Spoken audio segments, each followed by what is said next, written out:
Hey guys, welcome to episode 6 of the Football Companion Show. As you can see, I've gone for a new look this week. So yeah, the format of the show is going to be a bit different this time. I'm thinking I'm going to release two shows this week. So one will be reviewing the past weekend's fixtures, and then one will be previewing the upcoming fixtures. I think that way, it makes things a bit more organized. Lessens the time for a video as well, which is more convenient for you guys. So yeah, so to start off with, the thing that everyone's been talking about, Liverpool 0, Man City 5, Sadio Mane's red card is where I'll be beginning my discussion.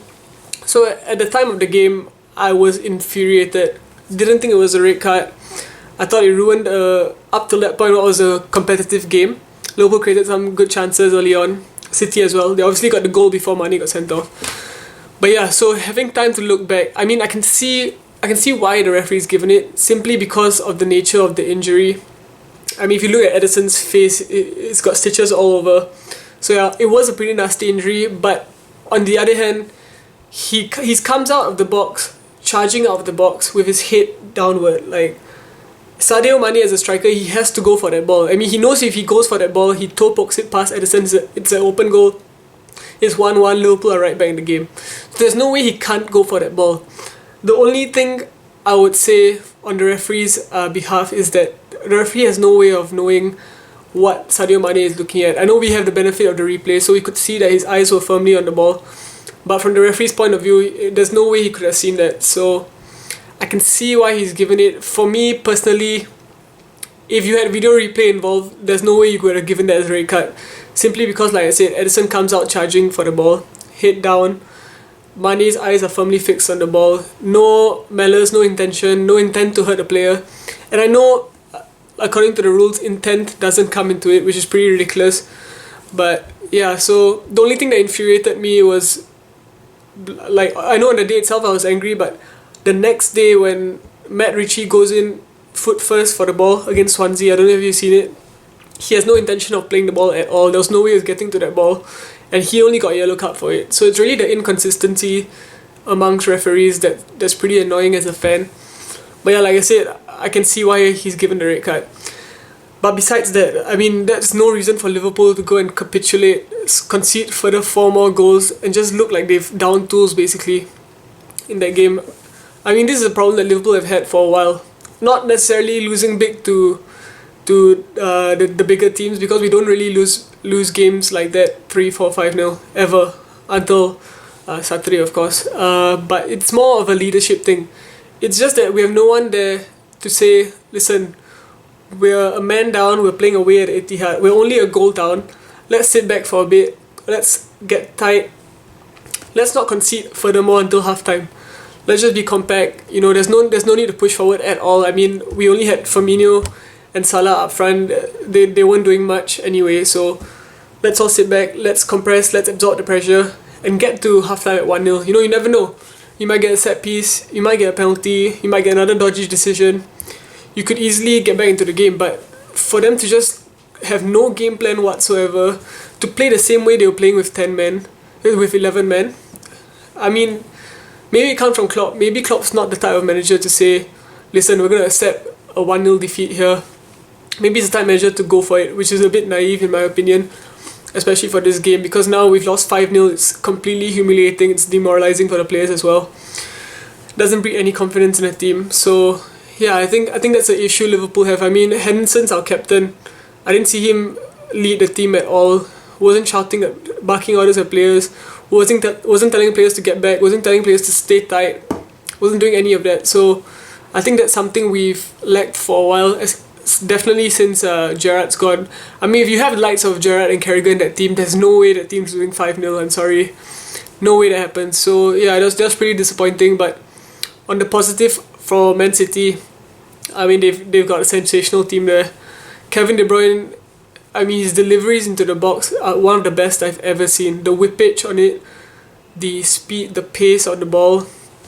I mean, the thing about him is that he doesn't need any back lift, which is crazy to think. He just, from standing position, he's able to whip it, generate that power, and all the striker needs to do is just guide it towards goal, and it's in. So yeah, I think they've got I mean, everyone knows they've got a phenomenal team there.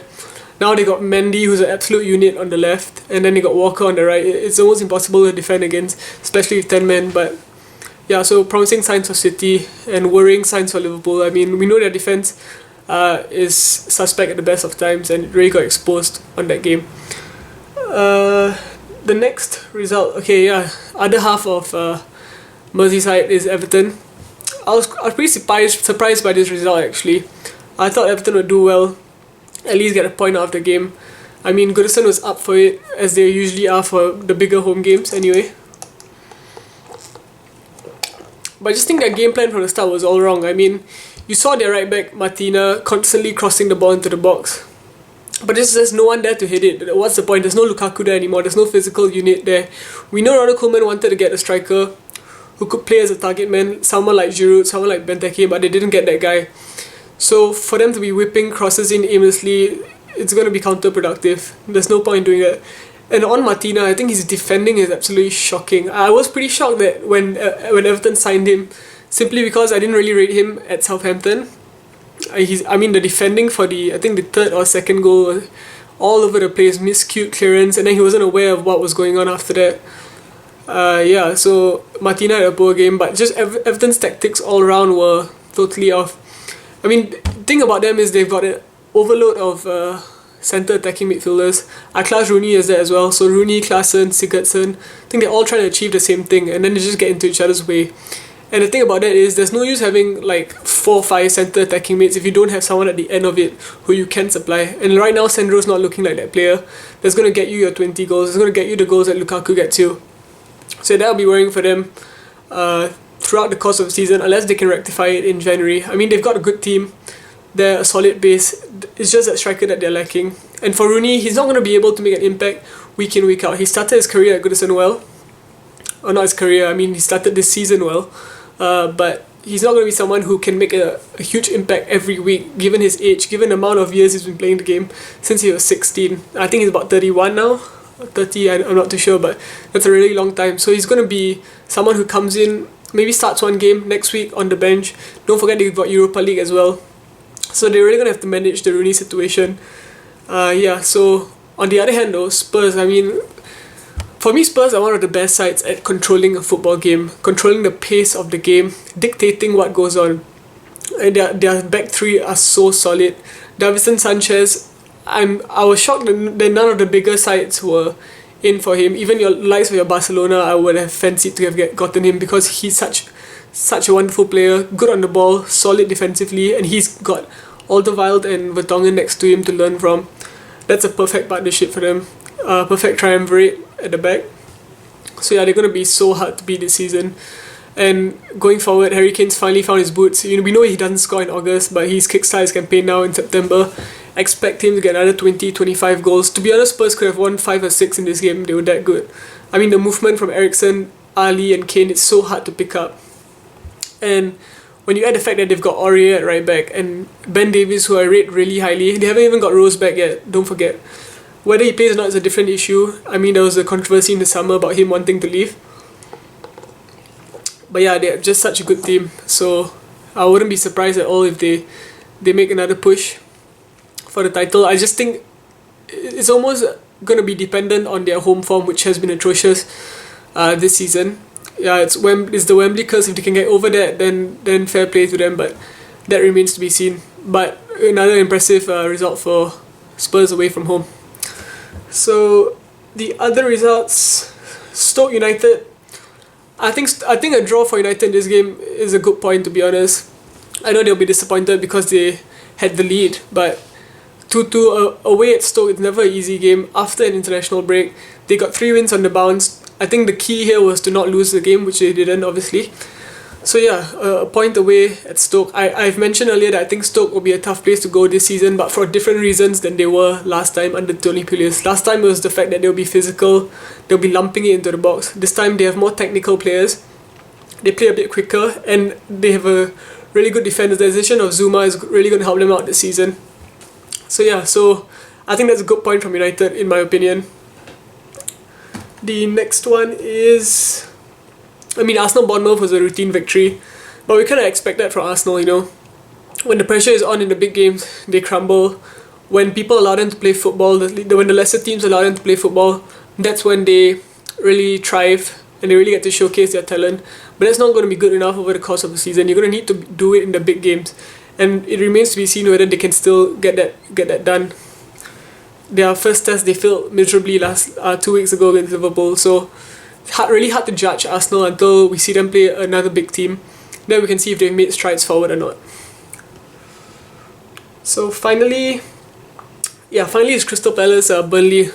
It's not really the result that I want to talk about, but it's more the aftermath of it. So as you would know by now, or if you don't know, Frank De Boer has gotten the sack, which I think is ridiculous. It's a lack of proper leadership from top to bottom. I mean, you've hired this guy to input the Ajax ethos into a team that he inherited from Sam Allardyce. That's going to take more than 4 games to do. I mean, how much can he change in 4 games? It's not his squad. I know he signed a couple of players, but a lot of it was from Sam Allardyce, who we know how he likes to play. He likes to play the traditional way, lump it into the big striker. That's what he does. That's the total opposite from what Frank De Boer was brought in to do. Crystal Palace wanted to change the footballing identity of the club, but they've given the manager only 4 games to do so. That is absolutely ridiculous.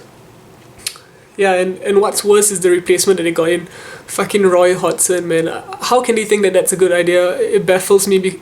I had to suffer 5 months as a Liverpool fan when Roy Hodgson was in charge. It was some of the worst football I've ever seen any side play, let alone Liverpool. So yeah, Crystal Palace fans are not going to enjoy that. Maybe he gets them out of a relegation battle, I don't know, but it's just not going to be pretty to watch. And it's just a lack of long-term planning. You're going to react to something based off 4 games, and I think this is a problem where you have so much money coming into the Premier League that when your Premier League status gets threatened even after 4 games, the owners start to panic. They start to think financially instead of what they wanted to input from a footballing perspective, and that's the issue, because then they react by sacking a manager he was highly rated in Europe. I mean, he didn't do well in his previous job at Inter, but yeah, he's a manager that's certainly capable of bringing that style of play that the Palace owners wanted, that the chief exec wanted, that the fans wanted, but to not give him the chance to do so, ridiculous decision. So yeah, that's all the talking points from the past weekend anyway. So I'll be doing another video, I think probably Friday, to preview the upcoming games this weekend. Yeah, so thank you guys for watching again. Like, share, subscribe if you're watching this on YouTube. If you're watching this on Facebook, share the video please. Really appreciate it. And thank you again, and see you guys on Friday.